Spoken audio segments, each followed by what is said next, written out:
बस थोड़ी देर आपकी शिरकत रहे। इसी थके हुए दस्ते तलब से मांगते हैं, जो मांगते नहीं रब से वो सबसे मांगते हैं। इसी थके हुए दस्ते तलब से मांगते हैं, जो मांगते नहीं रब से वो सबसे मांगते हैं। वो भीख मांगता है हाकिमों के लहजे में, हम अपने बच्चों का हक भी अदब से मांगते हैं। सिवंडी वालों, बोकारो वालों, झारखंड वालों, हम उस पैगाम को लेकर के आपके बीच में आए हैं जिस पैगाम का असर अभी पिछले दिनों आपने कर्नाटक में देखा है। मैं जानता हूं कि आप मुझे बतौर शायर जानते रहे हैं, आपने मेरी नज़में सुनी है, आपने देखा है कि जब मैं नजीब की मां के आंसुओं को अपने नज़मों का हिस्सा बनाता था तो मेरे साथ आप भी रो दिया करते थे। मैंने देखा है कि जब मैं आपके लिए नज़में पढ़ता था, मदरसे के लिए नज़में पढ़ता था, तो आप भी मेरे साथ दुआएं करते थे, मेरे लिए गुनगुनाते थे आप। मैं आपकी आवाज बन करके मुसलसल बोलता रहा हूं। मैं डरा नहीं, मैं झुका नहीं, कहीं छुप छुपा के खड़ा नहीं, जो डटे हुए हैं महाज पर मुझे उन सफों में तलाश कर। मैं सिर्फ माइक पर खड़ा होकर के आपके लिए आवाज बुलंद नहीं कर रहा था। मुझे जब लगा कि वक्त मुश्किल है, मुझे जब लगा कि हाकिम ने यह सोच लिया है कि मुल्क में सारी आवाजें खामोश कर दी जाएंगी, उस वक्त भी मैं डरा नहीं। मैं राहुल गांधी जी के कंधे से कंधा मिला करके खड़ा था और ये कह रहा था कि राहुल जी, इस मुल्क में मोहब्बत के सिवा और कोई चारा नहीं है उस मुल्क को बचाने का। नफरत के खात्मे के लिए मैं आपके कंधे से कंधा मिलाकर चल रहा हूं और मुझे खुशी है कि उस मोहब्बत के पैगाम का जो संदेशा और जो उसका असर कर्नाटक में हुआ है, अभी तमाम वक्ताओं ने अपनी बातों में उसका जिक्र किया। मैं जानता हूं आप भाषण सुन सुन के बहुत थक गए हैं। मैं बीच बीच में आपको थोड़ी शायरी भी सुनाऊंगा, थोड़ा भाषण भी सुनाऊंगा। मैं आपका बहुत ज्यादा इम्तिहान नहीं लूंगा। मैं जानता हूं आप बहुत थके हुए लोग हैं, बहुत थक गए हैं, कई घंटे से बैठे हैं। कि हर भारत वासी की चाहत जीत गई कर्नाटक में, जीत गई कर्नाटक में। अगर नहीं थके हैं तो फिर मुझे बताइए कि नहीं थके हैं, वरना मैं समझूंगा कि थक गए। कि हर भारतवासी की चाहत जीत गई कर्नाटक में, जीत गई कर्नाटक में। हर भारतवासी की चाहत जीत गई कर्नाटक में। नफरत हारी और मोहब्बत जीत गई कर्नाटक में। हर भारतवासी की चाहत जीत गई कर्नाटक में, जीत गई कर्नाटक में। अब तैयार रहिएगा। अब मुझे लगे कि मैं करबला के मैदान में खड़ा हूं, सिवंडी में खड़ा हूं, बोकारो में खड़ा हूं। कि नफरत छोड़ो भारत जोड़ो वाला नारा जीत गया। यहां से वहां तक तैयार रहिएगा, दिल्ली तक पहुंचाइएगा अगले मिसरे के शोर को। कि नफरत छोड़ो भारत जोड़ो वाला नारा जीत गया। लाखों वाले सूट से एक टी शर्ट हमारा। कि नफरत छोड़ो भारत जोड़ो वाला नारा जीत गया। लाखों वाले सूट से एक टी शर्ट हमारा जीत गया। एक तपस्वी सच का दामन थाम अकेले निकला था, सब झूठों की हार हुई और एक बंजारा जीत गया। उसकी जिद और उसकी बगावत जीत गई कर्नाटक में। नफरत हारी और मोहब्बत जीत गई कर्नाटक में। हर भारत वासी की चाहत जीत गई कर्नाटक में, जीत गई कर्नाटक में। पूरी भाजपा परेशान है कि हार कैसे गए, सब कुछ तो सच था, हार कैसे गए। सारे नारे भी लगा लिए, प्रधानमंत्री जी ने भी सारे तिकड़म कर लिए, रोड शो भी कर लिए, फिर कैसे हार गए। हम बताते हैं आप कैसे हार गए भाजपा वालों। कि धर्म जाति से उठकर सब इंसान हमारे साथ रहे। धर्म जाति से उठकर सब इंसान हमारे साथ रहे। राम का हमको प्यार मिला, रहमान हमारे साथ रहे। और बोकारो से ये मोहब्बत का पैगाम, भारत जोड़ने का पैगाम पूरे हिंदुस्तान के एक एक कोने तक जाना चाहिए। आगाज अच्छा है, अंजाम भी अच्छा होगा, मुझे पता है। अगले जो 2 मिसरे हैं उन्हें पहुंचाइएगा दिल्ली तक। ये धर्म जाति से उठकर सब इंसान हमारे साथ रहे, राम का हमको साथ मिला, रहमान हमारे साथ रहे। वो जो बंटवारा करते हैं बीच में हिंदू मुस्लिम के, उन्हें बताओ बजरंगी हनुमान हमारे साथ रहे। प्यार मोहब्बत वाली विरासत जीत गई कर्नाटक में, नफरत हारी और मोहब्बत जीत गई कर्नाटक में। हर भारतवासी की चाहत। एक तरफ वो नेता खड़ा है जो कहता है मैं सबको गले लगाऊंगा, जो कहता है कि मैं हिंदुस्तान के एक एक शहरी तक जाऊंगा। एक सुबह आपने वो मंजर देखा कि जब नरेंद्र मोदी जी अपने महल में सो रहे थे, तब राहुल गांधी जी कहां थे? चंडीगढ़ से अंबाला के रास्ते में ट्रक में बैठ करके ट्रक ड्राइवरों से बात कर रहे थे। एक सुबह हम सोकर उठे तो हमने देखा कि राहुल गांधी जी कहां हैं? दिल्ली के मुखर्जी नगर में जाकर के यूपीएससी की आईएएस आईपीएस की तैयारी करने वाले बच्चों के बीच में बैठ कर उनसे बात कर रहे हैं। एक सुबह तो हमने ये देखा कि वो भारतीय जनता पार्टी जो सोचती है कि किसी के सर पे छत नहीं रहने देंगे, उनका नफरत का एक बुलडोजर है जो तैयार है लोगों का घर उजाड़ने के लिए। लेकिन हमारी आंखों ने देखा कि एक सुबह ऐसी थी जब राहुल गांधी दिल्ली की शकूर बस्ती में जाकर के उन झुग्गी झोपड़ी वालों के बीच में बैठे थे जिनके सरों पर छत नहीं है।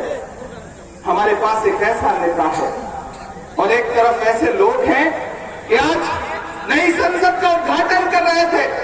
अभी मैं बन्ना गुप्ता जी को सुन रहा था, वो आयतें पढ़ रहे थे, तब मुझे लगा कि मुझे ये बात कहनी चाहिए।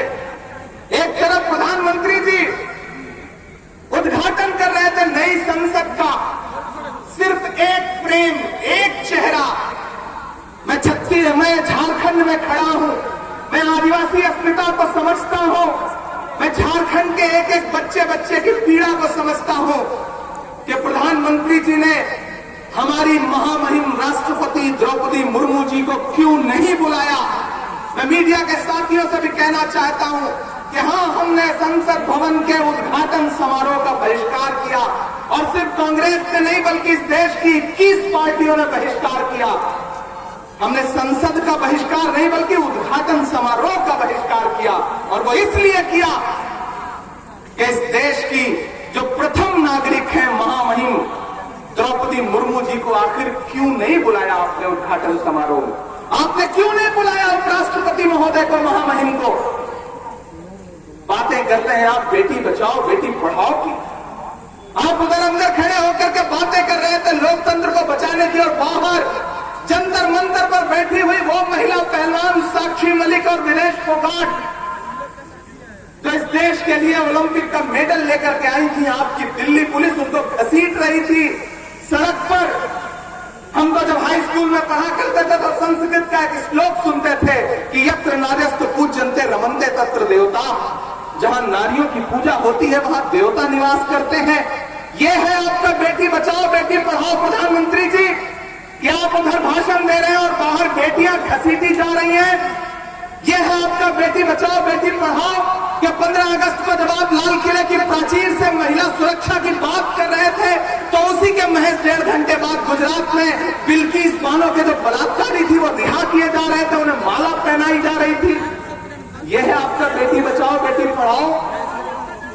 राहुल गांधी जी ने आपसे क्या सवाल पूछा? उनका सवाल था कि 20,000 करोड़ जो अडानी की कंपनियों में लगाए गए हैं वो किसके हैं? जवाब दे सरकार। जानते हैं राहुल गांधी जी के साथ क्या सुलूक किया गया? उन्हें एक मुकदमे में फंसा करके 2 साल की सजा करवा करके उन्हें संसद से निकाल दिया गया, डिस्क्वालीफाई करा दिया गया। इतने से चैन नहीं मिला प्रधानमंत्री जी को, महीने भर के अंदर राहुल गांधी जी का घर खाली करवा लिया गया। अरे वो राहुल गांधी जिनके परिवार में, आइए इलाहाबाद पर दिखाता हूं आपको, वो आनंद भवन जो आज हजारों करोड़ की मिल्कियत होगी, उसे एक झटके में इस राष्ट्र के नाम समर्पित कर दिया था, उसको आपने एक घर में कुछ दिन रहने लायक नहीं समझा, उसका घर छीन लिया। लेकिन आप राहुल गांधी से उनका घर छीन सकते हैं, लेकिन राहुल ने आवाम के दिलों में जो जगह बनाई है उसको कैसे छीन पाएंगे? आपने राहुल गांधी से घर छीना, राहुल गांधी जी ने आपसे कर्नाटक जैसा एक राज्य छीन लिया। ज्यादा वक्त बीता नहीं। यह है मोहब्बत की ताकत जिसको लेकर के हम आपके बीच में आए हैं। और झारखंड वालों, हम आपसे ये कहना चाहते हैं, मैं अल्पसंख्यक विभाग का राष्ट्रीय अध्यक्ष होने के नाते ये बात कह रहा हूं। बहुत सारे लोग आपके बीच में आएंगे, आपको बरगलाएंगे, आपको ये बताएंगे कि कांग्रेस ने किया आपके लिए आज तक क्या। आप सबके बीच ये सवाल आता है, कांग्रेस ने आखिर किया ही आपके लिए क्या?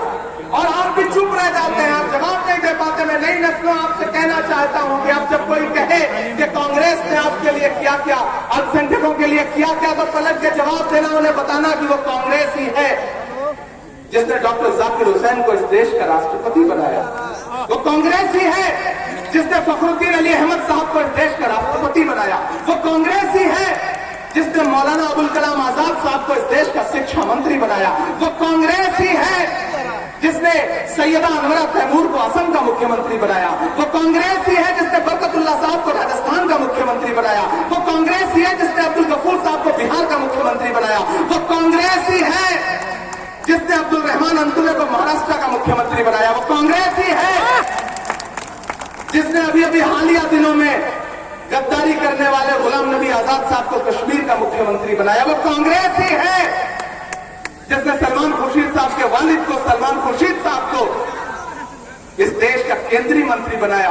वो कांग्रेस ही है जिसने ज्ञानी जैल सिंह साहब को इस देश का राष्ट्रपति बनाया। वो कांग्रेस ही है जिसने के एंटनी साहब को इस देश का रक्षा मंत्री बनाया। और तो और वो कांग्रेस ही है जिसने एक असरदार से सरदार डॉक्टर मनमोहन सिंह साहब को इस देश का प्रधानमंत्री बनाया। तो अगर अब आपसे कोई कहे कि कांग्रेस ने आपके लिए क्या किया, तो पलट के उन्हें जवाब दे देना, उनसे कहना कि आप हमें बरगलाइए मत। हमें पता है कि बंटने का नुकसान क्या होता है, हमें पता है फुटकर बंटने का नुकसान क्या होता है। जुड़ के चलना है, मोहब्बत का पैगाम लेकर के चलना है, सबको इकट्ठा करना है।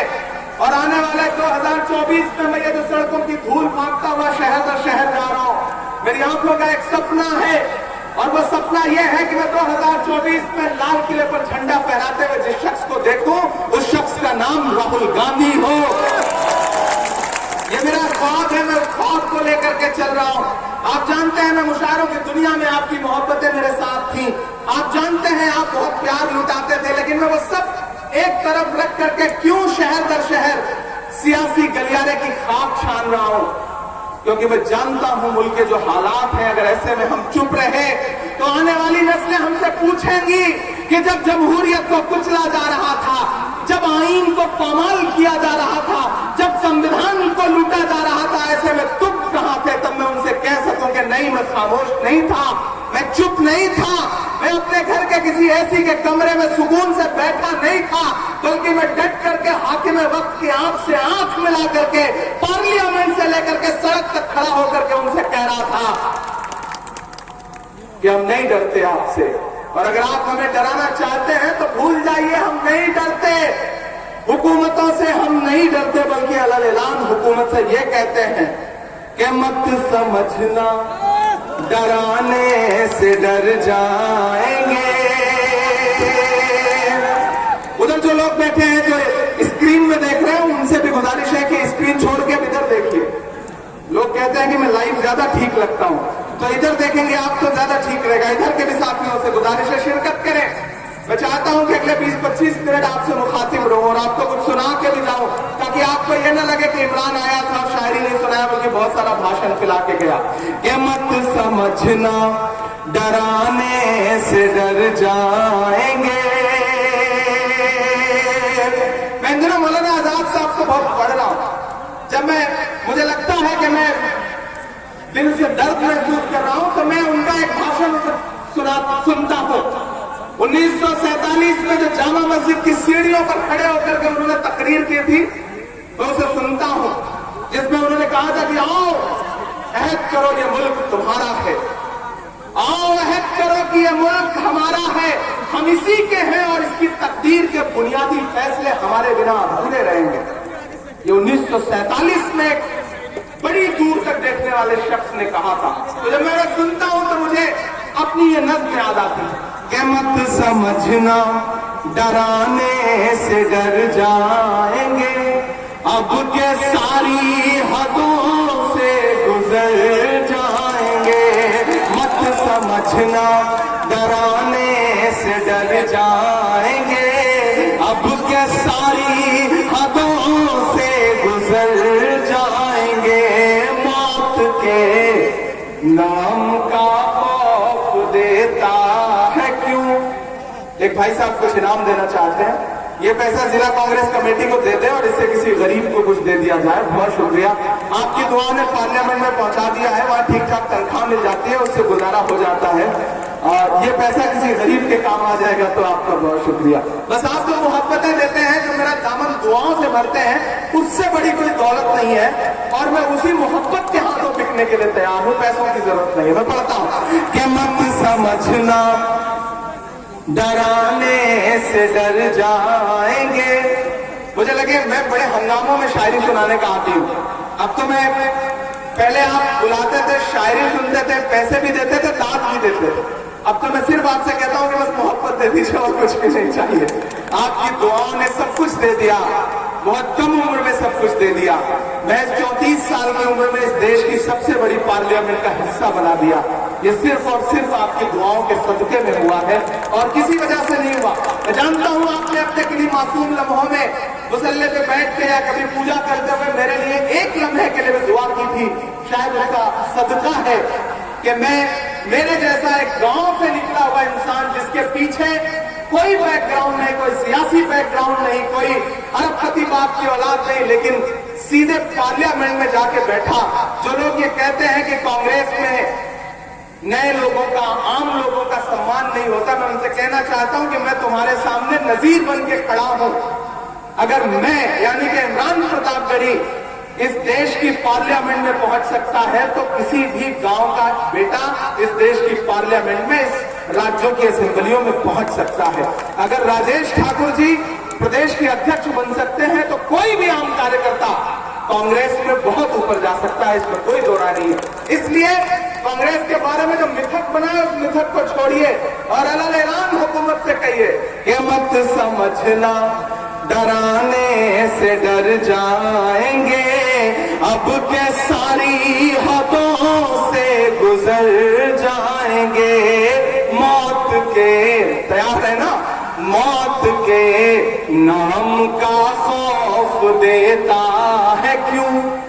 मौत के नाम का खौफ देता है क्यों। मौत जिस रोज आएगी मर जाएंगे। मत समझना डराने से डर जाएंगे, अब के सारी हदों से गुजर जाएंगे। ये जितनी नफरत की बात करने वाले सुने इमरान के ये मिसरे, ये मेरी आंखों में ये जो झंडा लहरा रहा है, इसमें जो 3 रंग है, ये जो चारों तरफ, यहाँ जो चारों तरफ ये जो 3 रंग है, इसे ध्यान में रखिएगा और मेरे मिसरे सुनिएगा कि हमने ज़मज़म दिया, आबे गंगा दिया। इतनी खामोशी से काम नहीं चलेगा। मुझे लगे कि वो जोश, वो जज्बा है जिसके लिए बोकारो जाना जाता है कि हमने ज़मज़म दिया, आबे गंगा दिया, तुमने भारत को दंगा ही दंगा दिया। और अब तक मैं सोच के आया था कि राजनीतिक भाषण सुनने जा रहे हैं, राजनीतिक कार्यक्रम में जा रहे हैं, चुपचाप बैठेंगे, हाथ बांध के वापस लौट आएंगे। मैं उनकी चुप्पी को भी पुकारता हूं, खामोश रह पाइएगा तो खामोश रह लीजिएगा। कि हमने ज़मज़म दिया, आबे गंगा दिया, तुमने भारत को दंगा ही दंगा दिया। तुमने एक रंग के ख्वाब देखे मगर, तुमने एक रंग के ख्वाब देखे मगर, हमने हिंदुस्तान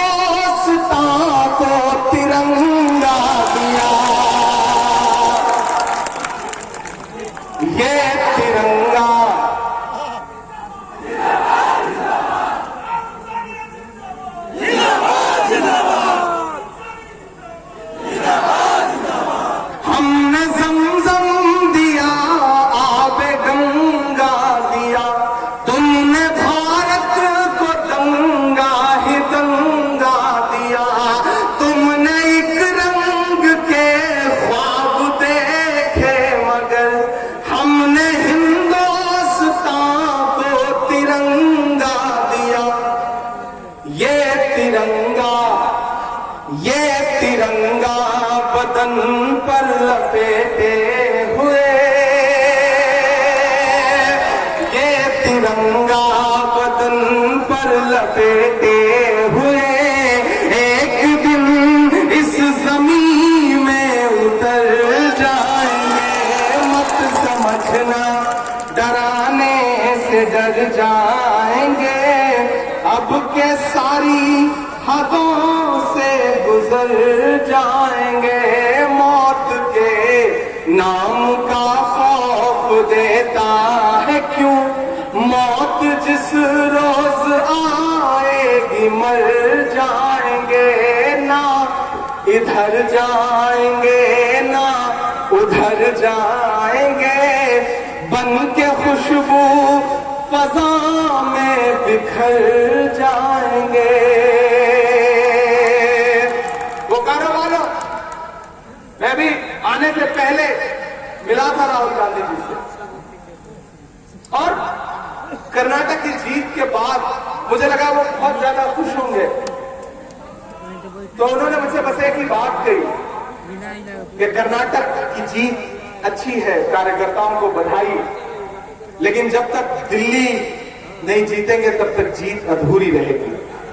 उनकी जो ये जिद है, उनका जो ये जुनून है, जब मीडिया पूछती है कि इमरान साहब कर्नाटक की जीत पर आप क्या कहेंगे, तो मैं एक ही बात कहता हूं कि महाराष्ट्र, मध्य प्रदेश और कर्नाटक तीन वो बड़े स्टेट थे जहां भारतीय जनता पार्टी ने लोकतंत्र को लूट करके सरकार बनाई थी।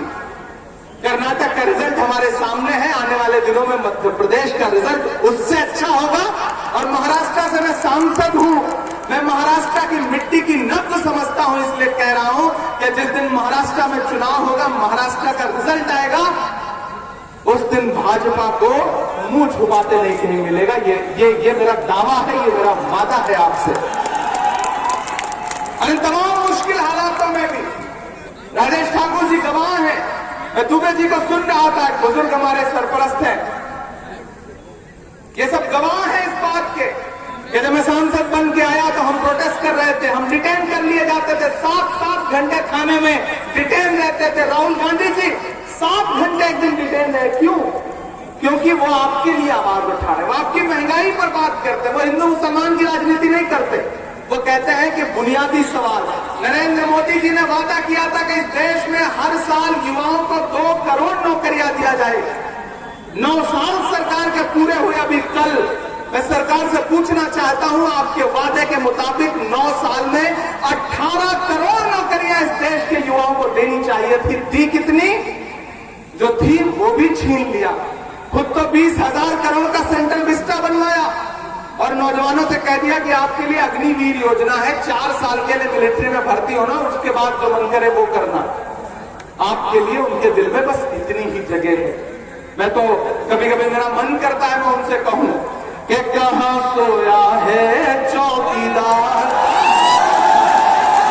कहां सोया है चौकीदार। भाइयों बहनों, याद है ना, याद है ना भाइयों बहनों, बहुत हुई महंगाई की मार। अब की बार मोदी सरकार, बहुत हुआ नारी परवार, अब की बार मोदी सरकार। मैं कभी कभी सोचता हूं कि प्रधानमंत्री जी जब ये अपने नारे खुद किसी दिन सुनते होंगे तब कितना हंसते होंगे, उनको कितनी हंसी आती होगी और सोचते होंगे कि बढ़िया मूर्ख बनाया हमने लोगों को। तब मैं उनसे पूछ रहा हूं कि कहां सोया है चौकीदार, कहां सोया है चौकीदार, कहां सोया है चौकीदार, कहां सोया है चौकीदार, कहां सोया है चौकीदार, कहां सोया है चौकीदार। पेट्रोल और डीजल की कीमत रही सेंचुरी मार, कहां सोया है चौकीदार, कहां सोया है चौकीदार। गैस सिलेंडर की कीमत भी 1,000 के पार, कहां सोया है चौकीदार, कहां सोया है चौकीदार। कि चाय बेचने वाला पूरा भारत बेच रहा है, नेता के साथ साथ शायर नहीं हूं तो मुझे थोड़ी छूट है, मैं ये सब बातें कह लेता हूं कि चाय बेचने वाला पूरा भारत बेच रहा है, इसी काम में हासिल उसे महारत बेच रहा है। रेल बिक गई, तेल बिक गया, बिका हवाई अड्डा। पूरे देश में आपको कहीं भी सफर करना हो, आपको किसी भी फ्लाइट में किसी भी एयरलाइंस का टिकट इस समय 15,000 के नीचे नहीं मिलेगा। कहा प्रधानमंत्री जी क्या कहते थे कि हवाई चप्पल पहनने वाला हवाई जहाज में यात्रा करेगा। आज स्थिति है कि आप एक दिन हवाई जहाज में यात्रा कर लो तो जूता उतर जाए, हवाई चप्पल पहनना पड़े। ये हालत ला के छोड़ दी है। वो किसी बड़े व्यक्ति ने एक बात कही थी कि अगर धर्म की शिक्षा लोमड़ी से ली जाएगी तो मुर्गी चुराना पुण्य का काम समझा जाएगा।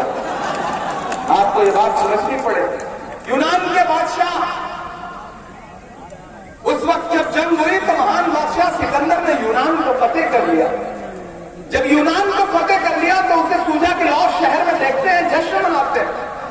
वो जश्न मनाने के लिए शहर की सड़कों पर निकला तो उसने देखा कि पूरा शहर जश्न मना रहा है, लेकिन सड़क के किनारे एक फकीर है, कंबल ओढ़ के सोया हुआ है। सिकंदर को गुस्सा आया, अपने घोड़े से उतरा और फकीर के पास गया और उसे जोर से एक लात मारी और लात मार के कहा कि फकीर पूरा शहर जश्न मना रहा है, मैंने शहर फतेह कर लिया है और तू सो रहा है। तो फकीर ने उन्हीं आंखों से सिकंदर को देखा और देख करके कहा कि शहर फतेह करना बादशाह का काम है, लेकिन लात मारना गधे का काम है।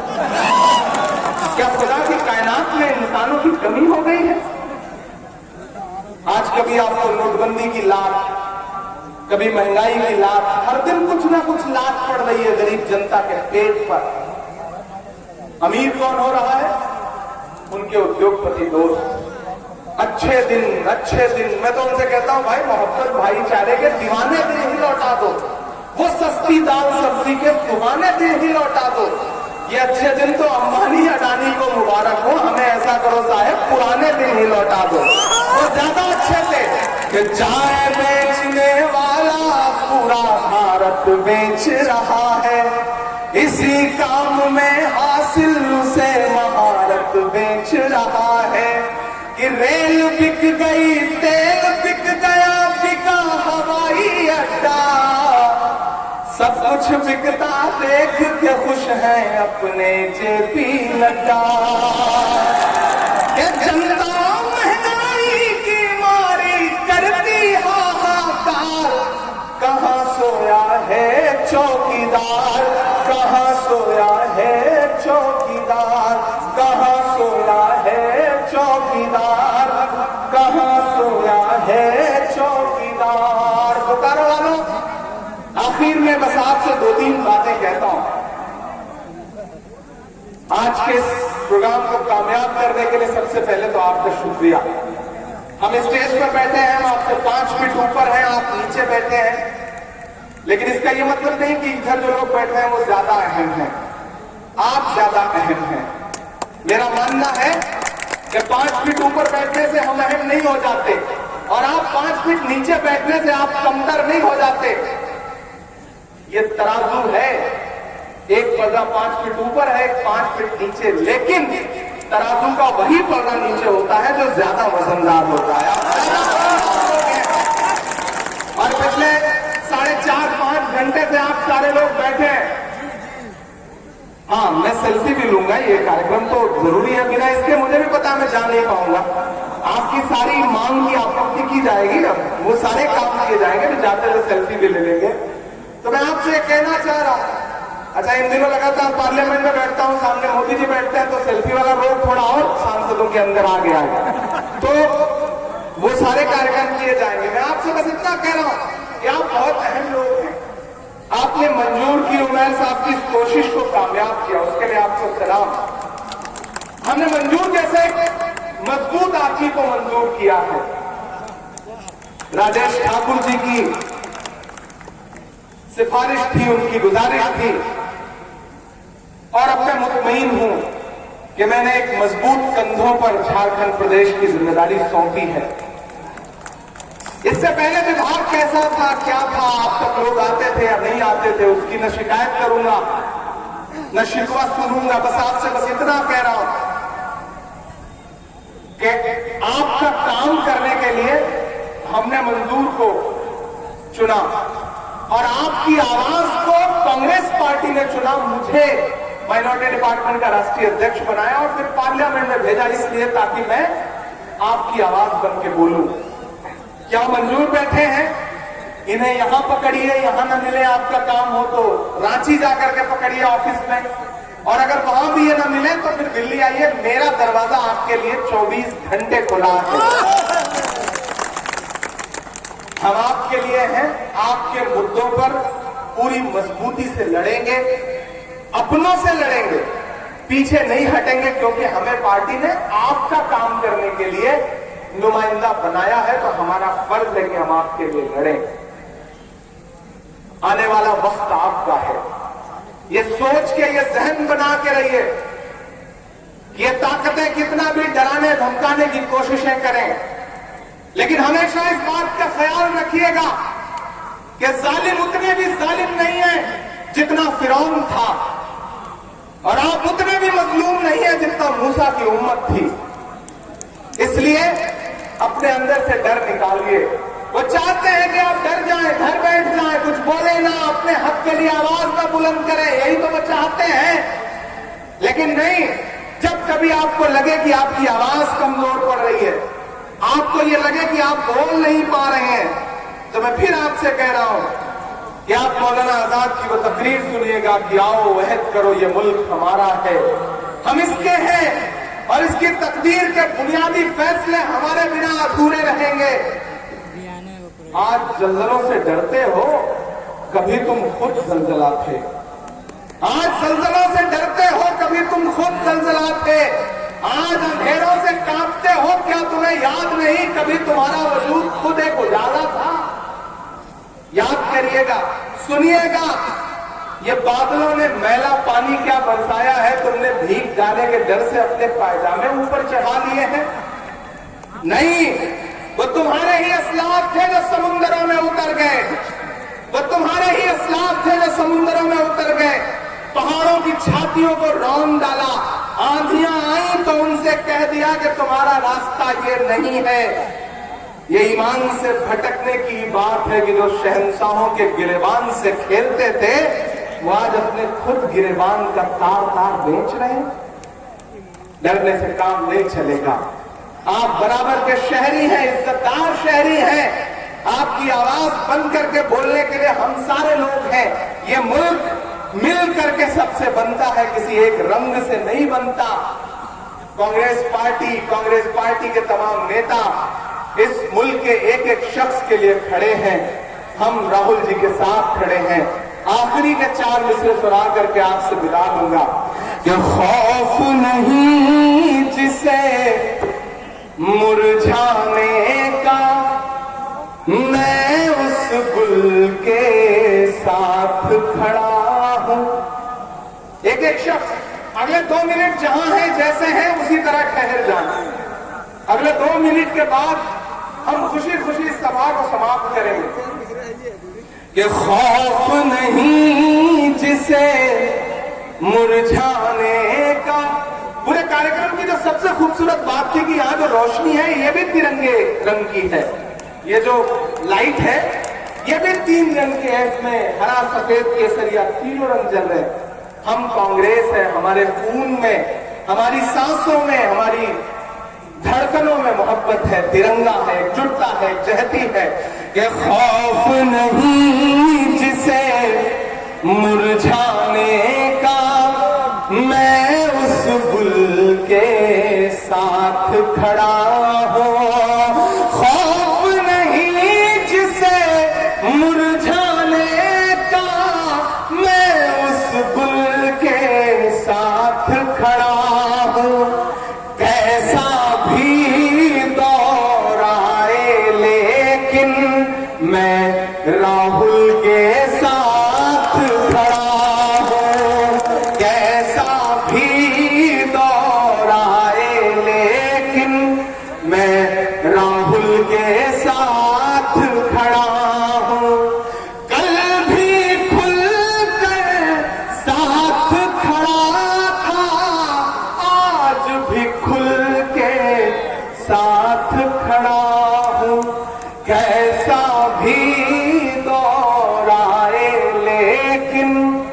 मैं राहुल के साथ खड़ा हूं। अल्पसंख्यक विभाग की पूरी टीम को, खासतौर से प्रदेश चेयरमैन को, और जो हमारे उपाध्यक्ष हैं सगीर साहब, करीम साहब, खालिद खान साहब, इन सबको बहुत मुबारकबाद देता हूं एक कामयाब भारत जोड़ो सम्मेलन के लिए। और प्रभारी उमर खान साहब को बहुत बधाई। बड़ी मेहनतों से आप लोगों ने ये कार्यक्रम सजाया, शानदार प्रोग्राम किया। एक बार फिर से आपका बहुत शुक्रिया। कहाँ अफवाहों की सौगात होगी, नए लोग होंगे, नई बात होगी। मैं हर हाल में मुस्कुराता रहूंगा, तुम्हारी मोहब्बत अगर साथ होगी। चरागों को आंखों में महफूज रखना, बड़ी दूर तक रात ही रात होगी। मुसाफिर है हम भी, मुसाफिर हो तुम भी, किसी मोड़ पर फिर मुलाकात होगी। बहुत शुक्रिया, बहुत बहुत।